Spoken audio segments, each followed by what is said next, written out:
Park in Aztec. Music from Big Patty, Smelter Mountain Boys, Patrick Crossing and Devil's Dram, and featuring the Highland Games Athletic Competition. Plus, Scottish vendors, food, and clans. Find out more online at aztechighlandgames.com.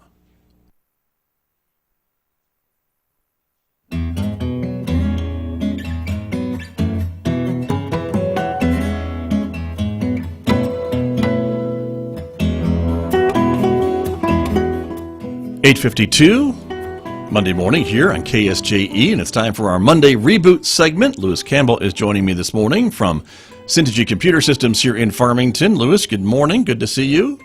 Good morning. Thank you for being with us, and I can hear you and see you, so everything's working, which is always exciting. On KSJE Visual Radio. The visual radio, exactly. I'm going to adjust my camera a little bit there, too. A lot of things that are going on this week. You sent me a whole email list of stuff that I'm going to look for right now to find it. And start with the first one. Talk to me a little bit about the first one that you sent. That was interesting. So it's interesting. We recently had the 20-year anniversary of 9/11, which is a very sad subject. Right. But a lot of the news coverage back then, when it was posted online, it was compiled together using Adobe Flash, which was the big thing back then. Of course, since then, in fact, as recently as just a year or so ago, Adobe Flash is dead. Like, Adobe stopped supporting it. It's been taken down from websites and so forth. So a lot of this coverage is no longer accessible. And it 9/11 specifically is interesting. A lot of that coverage is no longer accessible because Flash basically doesn't work anymore. But in general, we've kind of had this problem even before Flash, right? Information that was saved, like on, a good example is the little 3-inch floppy disks, right? Right. You can access a floppy disk anymore. So one of the things that historians have a challenge with is making sure that, if things are preserved for, posterity, that they first of all are able to get at the stuff, if it's on a medium that they can't get to, and then secondly they're able to put it in a medium that there's a general idea people believe will last for some period of time, and that's becoming increasingly challenging.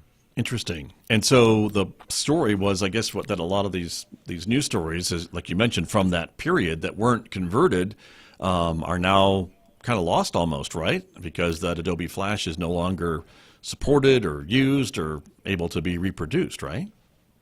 Yeah, there's a Washington Post coverage, ABC News coverage, even CNN online coverage was basically impacted by the end of Flash. You go to these places, or even to the Internet Wayback Machine, right, which kind of archives all this, right, and you try to look at the stuff, and you just get the little thing that says Adobe Flash Player is no longer supported, and nothing's in the window. So it's interesting. Yeah, very much so. Okay, let me ask you about this other topic. I think is probably all we'll have time for today, but that is this whitest paint ever produced has been invented, I guess, and they're saying, at least the story you sent me from USA Today, that it may help curb global warming.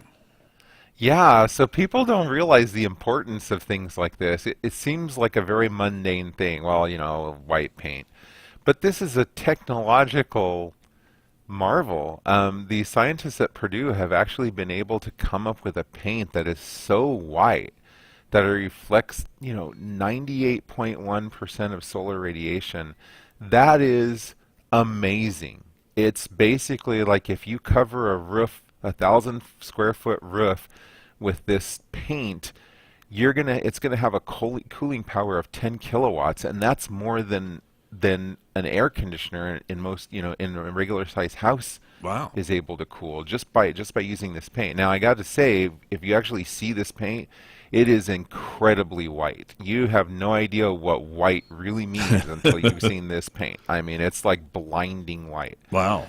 But it's interesting that we think about technology in terms of computers and stuff like that, but really one of the basic building blocks of technology where we have advancements, year after year after year, that's really important, and even over decades, is in material science. I mean, if you look throughout history, every major technological advancement was preceded by a materials advancement. When the British Navy started using cannons on their ships to take over the world, that was preceded by the development of the ability to take an alloy of iron and cast these big cannons. Right. And all the way through history, everything we've done is based, even electronics. We wouldn't have the electronics we have now if we didn't have, people hadn't have built the kinds of materials that you make the electronics from. So to me, material science is really important for technology. Indeed. And here's a great example of it. So very, very cool. And so I guess on the other side of that, are there people looking at maybe a black paint that would absorb heat or things like that? Or do we already have that? Maybe we already do. I honestly have no idea. That is a good putting you question. on the spot. See? Interesting. Yeah. Well, very fascinating stuff, Louis. Thank you so much for sharing it and being with me this week. Always appreciate it. Hey, thank you, and I hope everyone has a wonderful, wonderful week. All right, you too. Thank you so much. That is Louis Campbell from Synergy Computer Systems. He joins me every Monday right here at this time on our Monday Reboot segment on KSJE Farmington, New Mexico. Thanks for joining me, everybody. Have a great Monday and a great week ahead. Back with you tomorrow morning, a little after 8 a.m. right here.